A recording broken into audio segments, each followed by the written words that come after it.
Level 1, the analyst. You are 22 years old. You arrive in New York in August. You are one of approximately 150 analysts starting in investment banking that year. One class. Arriving together. Eating lunch together. On the first day in a conference room on the 30th floor of a building in Lower Manhattan that has a view of the harbor that you will stop noticing by October. The orientation is 3 days. The third day is a technical session in which a senior analyst walks your class through the mechanics of a leveraged buyout model, and you realize within the first 15 minutes that approximately 40% of your classmates have already built this model before. Not similar models, this model. They prepared for this orientation the way you prepared for the SAT, which is to say, with structured courses and repetition until the skill was automated. You have been in competitive environments before.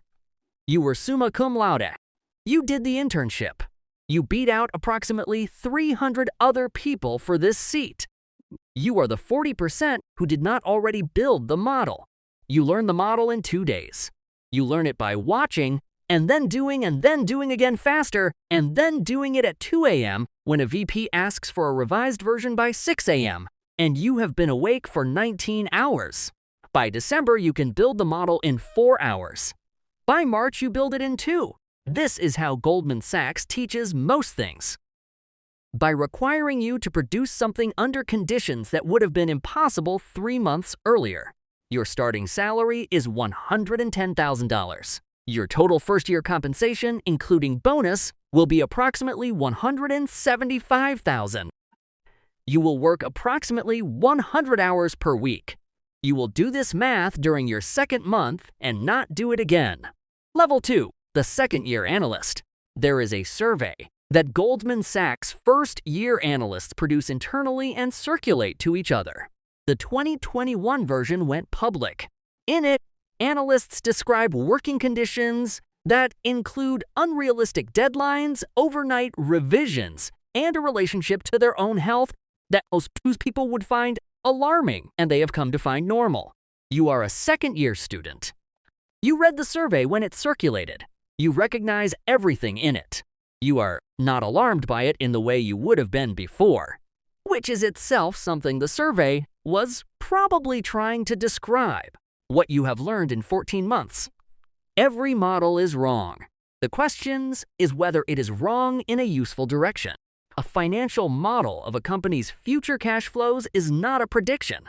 It is a structured argument about what matters and what the assumptions embedded in those choices imply about value. The argument is the product. The numbers are the language the argument is written in. You learn to read a 10K the way a doctor reads a chart. The financial statements are the vitals. The footnotes are where the actual diagnosis lives. The footnotes are where companies put the things they are required to disclose, but hope you read too quickly to understand. You do not read them quickly. A VP named Mason, early 30s, 3 years from being made MD, meticulous in the specific way of people who have been humiliated enough times by avoidable errors to treat perfectionism as survival, tells you something in a feedback session that you write down and keep. The client does not pay for the model. The client pays for the judgment embedded in the model. Anyone can build the model. Not everyone can tell them what it means. You are promoted to associate. Level 3, the associate. Associate, year 4. Your base salary is now $175,000. You have begun being paid to think rather than to build. The distinction matters. As an analyst, you built the models that associates checked. As an associate, you check the models and own the slides. Your responsibility is to the quality of the work product before it reaches the vice president. This means your job is partially to find the errors that the analyst made at 2 a.m. that cannot appear in the 9 a.m. client meeting. You find 3 errors in your first month as an associate that would have been visible to the client. You do not mention this in a way that is designed to make the analyst feel bad. You mention it in a way that is designed to make the analyst learn. This is the first management responsibility of the career, and it is harder than modeling. Your deal. You work on a mergers and acquisitions transaction. A mid-market company being acquired by a private equity firm. You are on this deal for 6 months. The deal has a $2.3 billion enterprise value. The buyers have questions about the target's EBITDA adjustments that are complicated and require 3 rounds of back-and-forth documentation that you manage. On the day the deal closes, you are in a conference room at 11 p.m., watching signatures move through a DocuSign chain. Nothing dramatic happens. The signatures arrive. The deal closes. A company changes ownership for $2.3 billion. And the most visible marker of this, in your physical environment, is an empty plate of sandwiches that catering brought 4 hours ago. You call your parents from the sidewalk outside the building. Your father asks how it went. You say it closed. He says that's great. He asks if you can explain what you did. You try for 2 minutes. He says he's proud of you. You believe him. He does not understand what you did. Both things are true. Level 4, the Vice President. Vice President. Year 7. There are approximately 12,000 vice presidents at Goldman Sachs. The number tells you what the title conceals. VP is not a destination. It is a corridor. Some people walk through it in 3 years. Some people are VPs for 15 years. The determining factor is whether you can make the transition from executing deals to originating them. From knowing how to close to knowing what to sell. This is the pivot that kills most investment banking careers. You manage the execution of transactions. You manage analysts and associates below you. You begin, carefully, attending client meetings as the second or third most senior person in the room. You are not yet there to speak on behalf of the firm on strategy. You are there to show the client that Goldman is investing in the relationship and to learn what it looks like when your MD runs a room. Your MD's name is Chen. She has been at Goldman for 22 years. She has covered the same sector for 14 of those years. Her relationships with clients in that sector are worth tens of millions of dollars in annual fees. She runs client meetings the way conductors run orchestras. Precisely, with everyone doing a specific thing at a specific moment, and her attention going to the places where something could go wrong. You watch her for 2 years. You take notes. Not in the meeting, in the car on the way back. What she did when the CFO pushed back. What she said when the question didn't have a clear answer. How she made the client feel heard and simultaneously moved the conversation to where she needed it to be. You are building a skill that has no formal curriculum. The skill is, how do you get a person in a position of authority to trust you with something consequential? Level 5, the Executive Director. Executive Director, Year 10, the last rank before Managing Director. You cover a sector now, a specific industry, healthcare technology. You know this industry the way the best people in any field know their field, which is, the companies, the executives, the deals, the capital structures, the regulatory environment, the pending transactions, and the structural dynamics that are going to drive consolidation over the next 5 years. You know this because you have spent 10 years building a knowledge base one deal at a time. A CEO at a company in your sector calls you on a Thursday afternoon. He does not call your associate. He does not call the general Goldman coverage number. He calls your cell. This is how you know you are becoming what you have been trying to become. He has a question about whether his company should pursue an acquisition.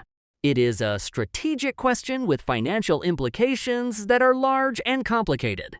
You talk to him for 45 minutes. You ask 12 questions. By the end of the conversation, he had answered his own question. You helped him do this by asking the right 12 questions in the right order. You get off the phone and you sit in your office for a moment. This is what Chen was doing in those meetings. She was asking questions. The questions were the product. Your total compensation this year is approximately $800,000. You live in a 2-bedroom apartment in the West Village. You have been in this apartment for 3 years and have not fully unpacked one of the boxes in the 2nd bedroom, which functions as an office and storage. The box contains items from your previous apartment. The contents are not important. The box is. Level 6, the Managing Director. Managing Director, year 12. Goldman promotes approximately 500 people to MD every 2 years. You are one of them.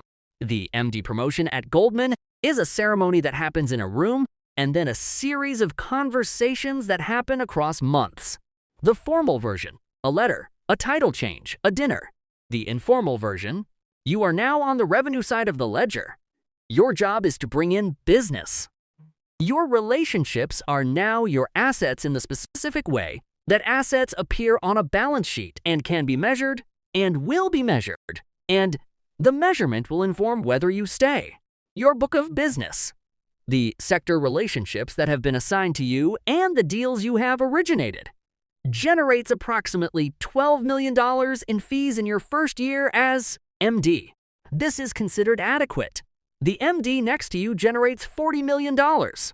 This is considered excellent. The MD 3 doors down generates $8 million for the second consecutive year. She is in conversations with headhunters. You attend 300 client meetings in the first year.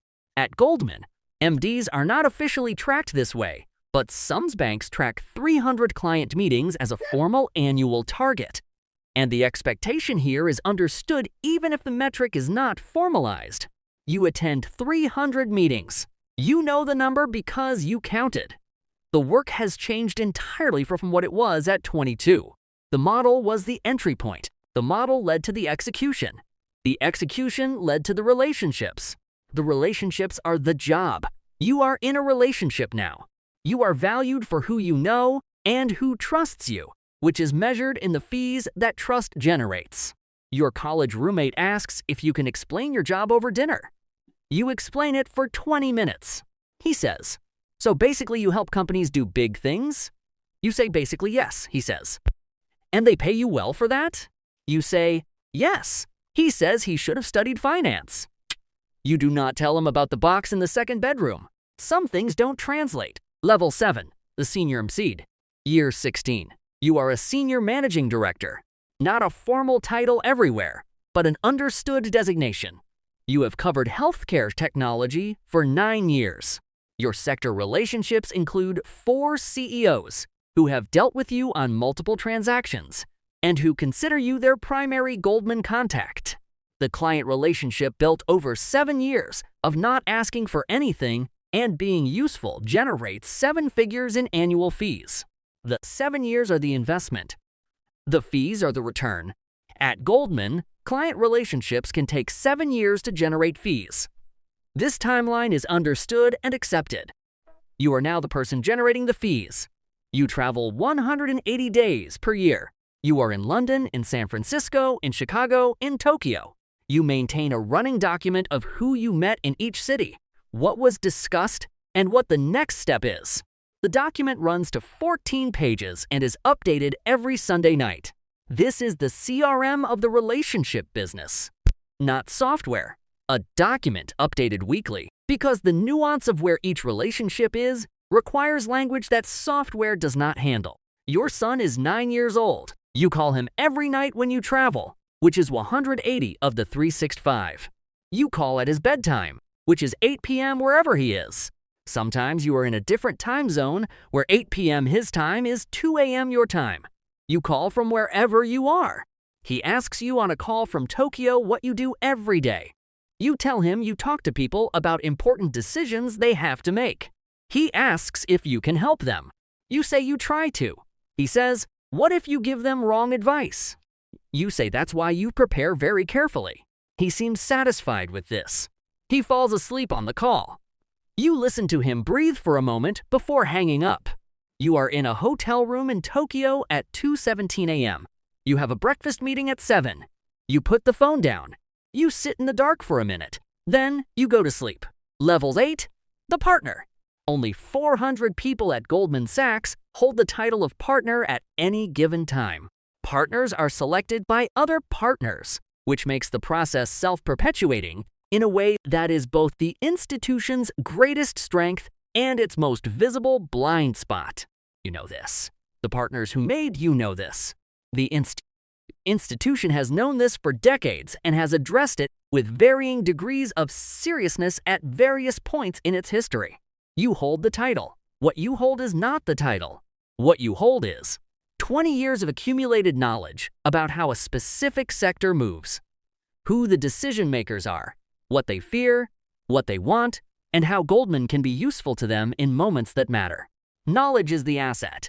The title is the label on the asset. You run a coverage group. You manage 14 MDs. You have authority over deal selection, resource allocation, and the culture of how the group operates. The culture question is the one that surprises most people at your level. The technical questions have answers, you know. The culture question: how do you maintain an environment where smart people do their best work without the machinery of the institution grinding them into an output-producing function that forgets why the outputs matter? Does not have a fixed answer. It has a daily answer. You give the daily answer every day. A first-year analyst from your coverage group knocks on your office door one morning. She is 22. She has been here for 4 months. She is technically excellent. She caught an error in a model last week that 2 associates missed. She asks if she can ask you a question. You say yes. She says, how do you know when you're ready to stop being the person learning and start being the person teaching? You think about this for longer than she expected. Then you say, you never stop being both. The day you stop learning is the day you start declining. The day you stop teaching is the day you stop mattering.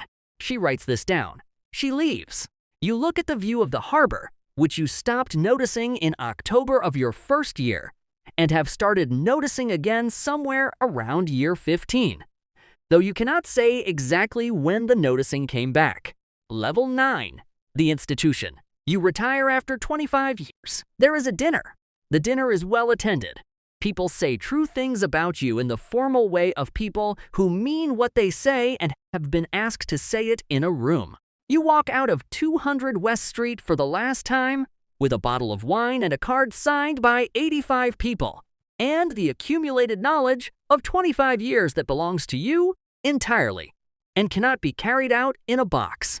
The 22-year-old version of you that arrived in August 25 years ago did not know what an MD was in any real sense, did not know what a partner was, did not know that the financial model, the thing they were so worried about, not knowing how to build in week 1, would be irrelevant by year 12 except as a foundation for everything that came after it. You did not know that the job was going to be about trust, that everything, every model, every meeting, every 2 a.m. revision, every 300 client meeting year was building toward the moment when a person in a difficult situation would call your cell phone on a Thursday afternoon because they trusted you to help them think. That is what you built. That is what 25 years built. Somewhere in a conference room on the 30th floor of a building in Lower Manhattan, a 22-year-old is sitting through an orientation. The harbor is visible through the window. She is not looking at it yet. She is looking at a leveraged buyout model being built in front of her, watching the formulas appear in the cells, already calculating what she needs to learn and how fast. She has no idea where this leads. She will find out. The cycle continues.